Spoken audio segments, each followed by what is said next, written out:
గుంటూరు ఎంపీకి ఎవరు గెలుస్తారంట? ఈసారి టీడీపీ వస్తుంది. పెమ్మసాని గారే గెలుస్తారు. రంసానే గెలుస్తారంట. డెవలప్డ్ ఏం లేదు. లేబర్ కి ఏంటంటే పనులు లేవు. ఆయన అంటే కొంచెం ఎన్ఆర్ఐ కదా, కొంచెం అవగాహన ఉండిద్ది, తెలుసుకొని చేస్తాడు అనేసి. ఇప్పుడు రేట్లు పెరిగిపోయినాయి.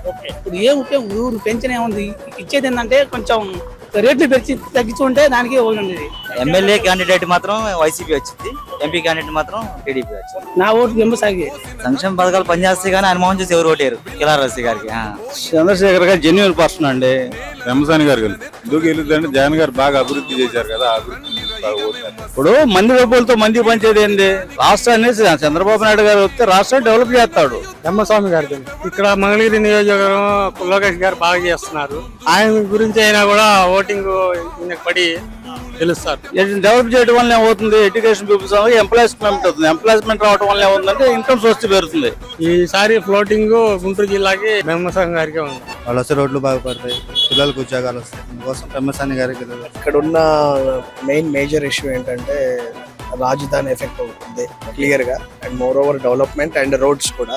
ఈ పథకాలు గీతకాలు మాత్రం పనిచేయవు. ఇక డెవలప్మెంట్ చూస్తున్నారు ఇప్పుడు చాలా మంది. కిలార్ రోషి గారు అనేది ఏంటంటే ఒకప్పట్లో వాళ్ళ మామయ్య గారు తెలుగుదేశంలో ఉన్నప్పుడు మంచి విధి ఉండింది. రోషి గారు అంటే అందరు పడి చచ్చారు. కానీ ఈ రోజు రోషి గారికి ఏంటంటే పన్నూరు మీద పోటీ చేసినాక వాళ్ళ మామగారు అంత మంచి పేరు రాలా. ఆయన ఎన్ఆర్ఐ కాబట్టి మనిషికి ఉద్యోగాలు ఇస్తానని చెప్పాడు కాబట్టి గెలుస్తాడు కంపల్సరీ. 2 లక్షల మెజార్టీ వస్తుంది. ఉద్యోగస్తులు గాని, మాలాంటి చదువుకున్న వాళ్ళు గాని, మా పిల్లలు చదువుకునే పిల్లలు ఉన్నాళ్ళు గాని ఈ రోజు ఈ గవర్నమెంట్ కి వేయాలంటే 5 సంవత్సరాలు మేము ఇదవలేరండి. వాలంటీర్ ఇస్తే వస్తుంది, అది వాలంటీర్ వ్యవస్థ ఎలా బడికి వస్తుంది? పెన్షన్ ఇస్తారు, పెన్షన్ ఇచ్చేది ఏముంది? రేపు మా గవర్నమెంట్ వచ్చినా పెన్షన్ ఇస్తారు. కంపల్సరీ పెమ్మసాని చంద్రశేఖర్ గెలుస్తాడు. కాబట్టి చదువుకున్న విద్యావంతుడు, మనకేదైనా చేయాలన్న తలంపుతో వచ్చిన అతను కాబట్టి అతను అయితే ఓకే. ఎన్ఆర్ఐ అభివృద్ధి పరంగా తెలుగుదేశం కావాలని కోరుకుంటున్నారు జనం అందరూ. సంక్షేమ పథకాలతో పాటు అభివృద్ధి కూడా ఉంటది కదా చంద్రబాబు గారి దాంట్లో. టీడీపీ వచ్చింది. నా ఓటు కూడా బెంబసాని గారు.